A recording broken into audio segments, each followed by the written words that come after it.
مادرم حرفی بزن که تشنه لالایم، من که جان میدم برایت همدم تنهایم. من همیشه کودکم و گوش تو جای من است، من اگر خوبم دعایت پشت دنیای من است.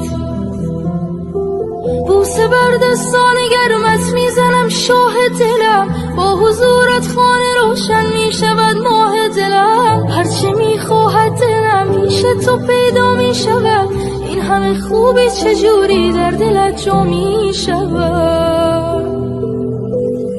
مادر همه جان و تنم، شوق نفس کشیدنم، به موی تو قسم تویی همه